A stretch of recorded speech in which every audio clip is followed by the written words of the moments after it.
Thank you very much, and I hope you like our new beautiful patio with matching stone to the White House. If this were grass today, you'd be sinking into the mud like they've done for many years, and you would be very unhappy. Please, thank you very much. This was a big day. It's a pardon day for a very important beast. On behalf of the First Lady and the entire Trump family, I want to wish all Americans a very, very happy Thanksgiving. It's a great time of the year, and our country is doing really well, economically, like we've never done before. Today, we continue a time-honored American tradition.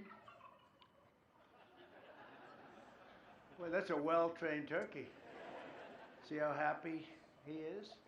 In a few moments, I will grant a full, absolute, and unconditional presidential pardon to two handsome Thanksgiving turkeys, and this is their lucky day. This is a lucky day for them. But before going any further, I want to make an important announcement, because you remember last year, after a thorough and very rigorous investigation by Pam Bondi and all of the people at Department of Justice, the FBI, the CIA, the White House Counsel's Office, and the Department of Everything. We have a Department of Everything. You know what that is? I think that's called the White House. Into a terrible situation caused by a man named Sleepy Joe Biden. He used an auto pen last year for the turkey's pardon. So I have the official duty to determine, and I have determined, that last year's turkey pardons are totally invalid, as are the pardons of about every other person that was pardoned, other than, where's Hunter? No, Hunter's was good. That was the one pardon, Pam, that was good, right? The rest of them are all invalid. I don't know what the hell you're going to do about that, but now we're going to take a little of the joking. That is a mess. But they're hereby null and void. The turkeys known as Peach and Blossom last year have been located, and they were on their way to be processed, in other words, to be killed. But I have stopped that journey, and I am officially pardoning them, and they will not be served for Thanksgiving dinner. We saved them in the nick of time. This one has plenty of time, but they were saved in the nick of time. We're thrilled to be joined today by Vice President J.D. Vance, Second Lady Usha Vance, their daughter Mirabelle, and along with Attorney General Pam Bondi, Secretaries Marco Rubio, Scott Bessent, Pete Hegseth, Brooke Rollins, Howard Lutnick, Linda McMahon, Scott Turner, Administrator Lee Zeldin, who's done a great job. A nuclear power plant gets approved in less than a week. Okay? I'm only kidding, but pretty close to that. And we have more. Where's Lee? Stand up, Lee. One of my great superstars. Thank you. It used to take 20 years before you got rejected when you put in an application. Now we're doing them in a matter of weeks, right? And that's why we have the biggest plants anywhere in the world. We're leading in AI. We're leading in everything. Our auto plants are pouring back into our country. Wait till you see the jobs coming with them. But many of them are under construction, but Lee's done a great job in getting those approvals. I appreciate it very much. FBI Director Kash Patel, who's been very busy doing a great job. Also, thank you, Kash. Along with members of, see, you got a following, Kash. Along with members of Congress, and in particular, I want to mention Jason Smith and David Rozier. Where are those two guys? Come on, stand up, fellas. What good people. Jason knows more about the tax code than any living human being. He knows so much, we don't even want to hear about it, right? Too complicated. We're going to make it a simpler code. But we did, in the great big beautiful bill that was just passed, your imprints all over that, and it's amazing. The biggest tax cuts in the history of our country for middle-income people. The biggest tax cuts in the history of our country for middle-income people. And the biggest jobs bill ever passed, and nobody thought we could get that one done. I'm glad. We actually put 4 years, actually probably 8 or 10 years, but we put 4 years worth of material into one great, big, beautiful bill. So that worked out very well, and I want to thank everybody for working on it. JD, that was a great, well, you know, we were going to do it in small bills. We're going to have 18 bills and do it along the process. I'm glad, Scott, that we got it done. because dealing with these Democrats, I think that was our one shot. But we have it all in one great big beautiful bill. Thanks as well to the chairman of the National Turkey Federation and the CEO of Butterball. That's a big deal. Jay Jandren. Where's Jay? Thank you. Stand up, Jay. Thank you very much. Along with his wife Leslie and their 3 children, as well as the farmer who raised these 2 magnificent birds, Travis Pittman and Wayne County, North Carolina. I won Wayne County by a lot. That means you had to vote for Trump, I think. I won by 92%. I like Wayne County. They're doing all right, right? And this is like a record-setting turkey that's going to be saved. The turkeys being pardoned today go by the names of Gobble and Waddle. When I first saw their pictures, I thought we should send them, well, I shouldn't say this. I was going to call them Chuck and Nancy. But then I realized I wouldn't be pardoning them. I would never pardon those 2 people. I wouldn't pardon them. I wouldn't care what Melania told me. Darling, I think it would be a nice thing to do. I won't do it, darling. These are 2 of the largest turkeys ever presented to an American president, over 50 pounds each. It's the largest we've ever had. And those are big turkeys. Are they as good as the normal-sized turkey? Better or as good? Do they tend to be a little fatty, maybe? No, he said no. He knows the turkey business. Anyway, despite their size, Secretary Kennedy has formally certified that these are the first ever Maha turkeys. I don't know if I agree with that. These are Maha. In other words, they could be fat, but they're still Maha. They've been fattened on a steady diet of grass, beef, to allow the smoothies and all of the other things that they've been eating for this occasion. This was a really big occasion.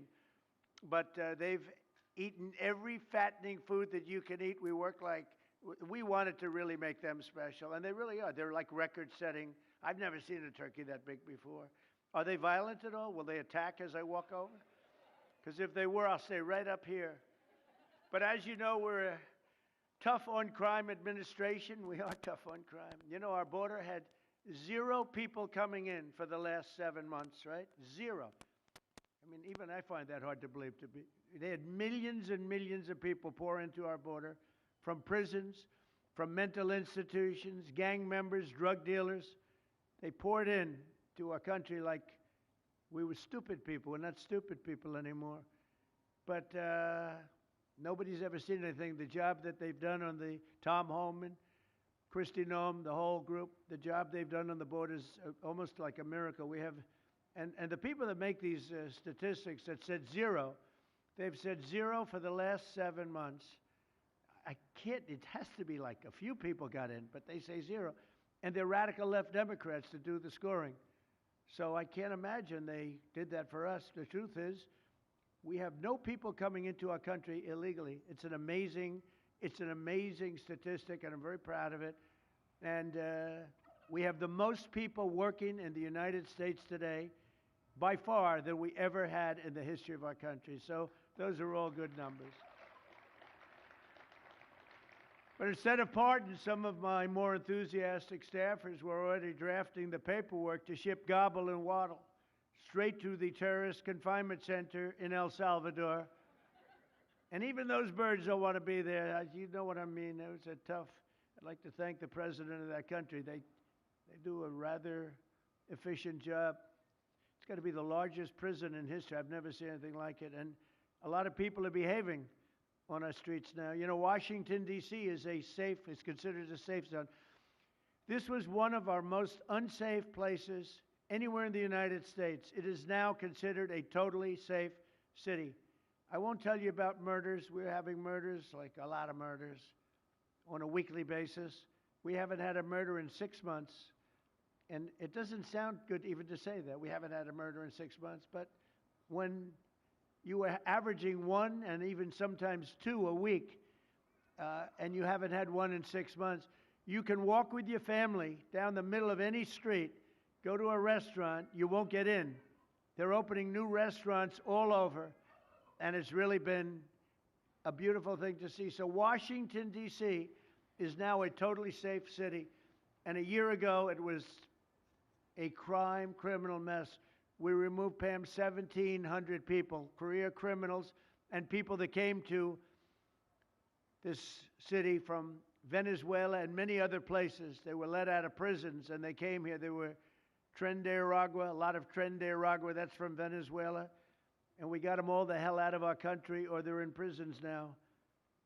And you can walk down any street in Washington and you're going to be just fine. And I want to thank the National Guard. I want to thank Pete Hegseth. The job you've done here is incredible. And I hear you having the same kind of success in Memphis, Tennessee, where you had an even worse situation. And Memphis crime is down 64% in 3 weeks.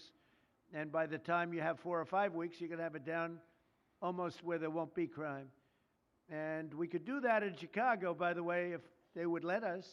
If the mayor was a low IQ person, but he should understand this. This is a very serious thing. You saw all the crime that took place last night, the night before. The woman with the burning, they burned the woman. To be talking about that now, they burned this beautiful woman riding in a train. A man was arrested 72 times. 72 times, think of that. And they'll let him out again. The liberal judges will let him out again. But we're ready to go. You know, we've been moving toward Chicago. We have a governor that thinks it's wonderful that only like 7 people were killed this week. But we are moving toward doing it, and we're going to, if crime gets, it's horrible what's happening in Chicago. We could make Chicago a safe city in a period of 4 weeks. In a period of 8 weeks, 9 weeks, 10 weeks, it would be totally safe. And the people of Chicago want us to go there. And if you look at the crime that's taken place in Chicago in the last 2 weeks, just take a look. It's on the front page of every newspaper. It's out of control. The mayor is incompetent, and the governor is a big fat slob. He ought to invite us in, say, please make Chicago safe. We're going to lose a great city if we don't do it quickly. Make Chicago, we'll do the same thing as we did in D.C., the same thing as we did everywhere we've gone. It's become almost instantly safe. And I want to do it in Chicago. So Governor Pritzker, if you're listening, let's get your act together. Invite us in. We're going to make your place so safe. You're not going to have these crimes that are making the newspapers and the front page of every newspaper and television story, news story. We'll make Chicago a safe place very quickly. I looked at the various cases, granting mercy, discovering that the terrible trauma that everyone's going through. And I had a little bit of a Pritzker joke. I was going to talk about Pritzker and size, but when I talk about Pritzker, I get angry because he's not letting us do the job. So I'm not going to tell my Pritzker joke. They have a very cute little joke, you know. Some speechwriter wrote some joke about his weight, but I would never want to talk about his weight. I don't talk about people being fat.